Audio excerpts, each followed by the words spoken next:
Hello, ladies and gentlemen. This is our project for MISY 427. My name is Michelle Tuler. Hi. And I'm Margot Grisanti.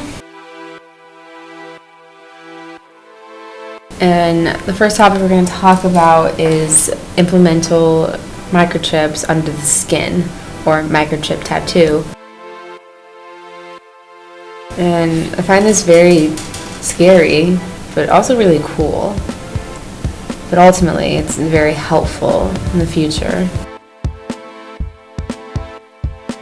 I heard about this in the care group case that we talked about with John Hamaka, and also through a tech update one of the students did. So basically, under your hand, there's like some kind of microchip implemented.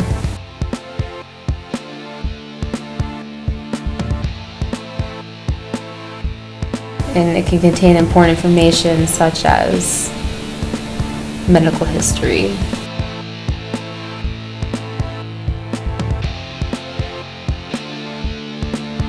In John Hamaka's case, in the care group case, he's in the hospital, and this is John, and he has his own microchip in his hand.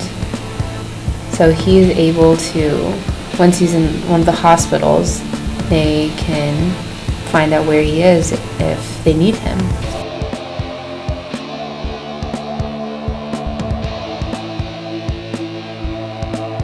Or say someone has fallen and they can't get up, or just they're not conscious to give you medical information, but they also have the chip in their hand, has all their medical information in it, and can be very helpful.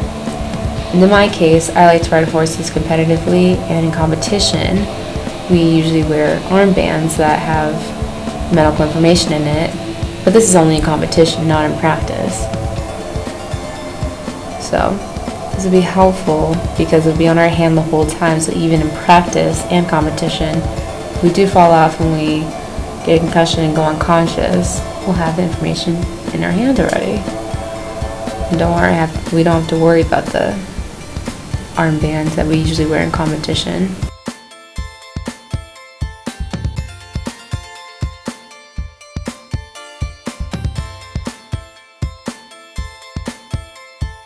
So the next topic is what happens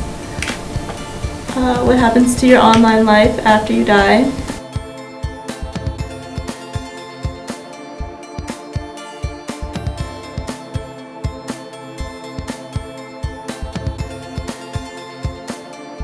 So this topic is about what happens to your online accounts when you pass away, Such as social media, bank accounts, and untouchable assets.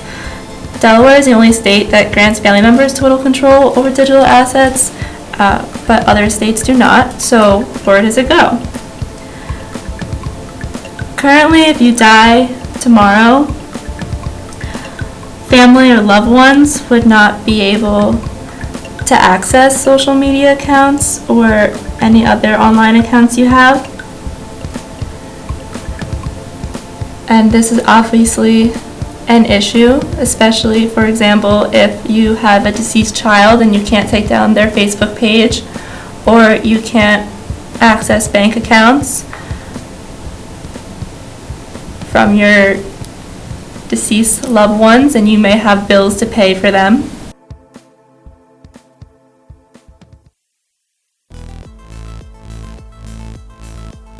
And the only way right now to grant access is specifically writing it in a will.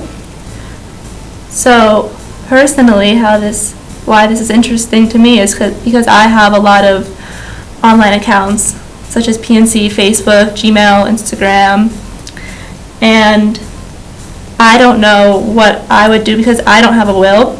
So if I were to pass away, my parents wouldn't know what to do with my online accounts and wouldn't be able to access them. However, I don't know if I want to just give all my passwords out to my friends and family because it can contain very personal information. For example, I wouldn't want my mom seeing my Facebook page because that's a personal part of my life, and she might not like what she sees on there.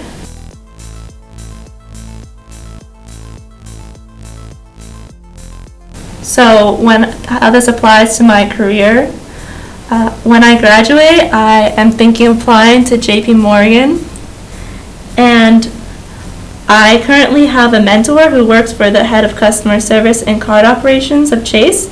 So if I were to receive an offer working under him, I would have to deal with this specific issue. I may have family members call asking to grant access to bank accounts from their deceased loved ones.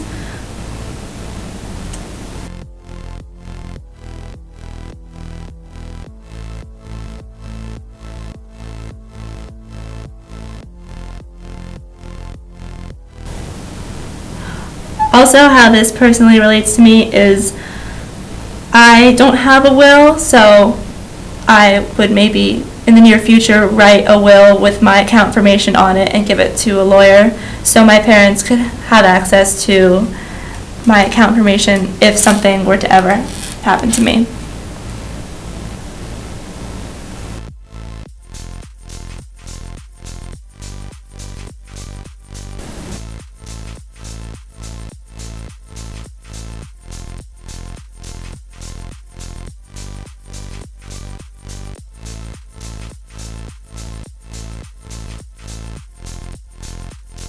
I don't think many people don't realize that they don't know everything. So like this guy, he thinks he knows everything, but it's not true. You only know a few things. We can't be experts in everything. But you know what? It's okay.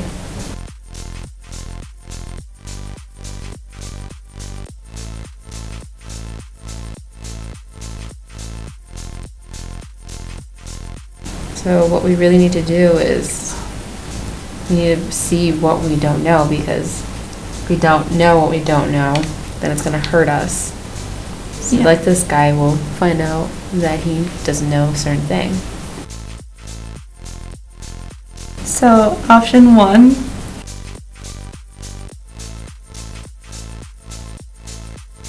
you can Google what you don't know to try to figure out a little bit more about it. Basically just research for yourself. But you have to know that you still probably won't be an expert in that, just to realize that you can find out a little bit more about it. Or you can have the second option of asking an expert at your work, if you need help on something, they're the expert and they're willing to help you. While still realizing that you don't know all the specifics of what they're saying, but you can still get a general idea.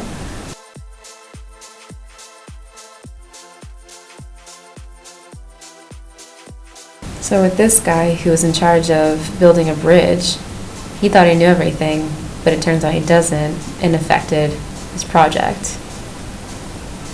You can see that the bridge has crashed.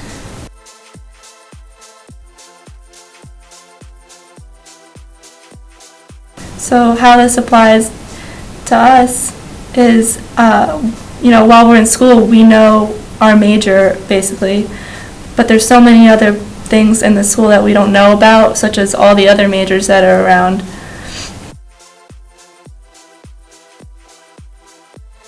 So when I graduate and hopefully work for JP Morgan,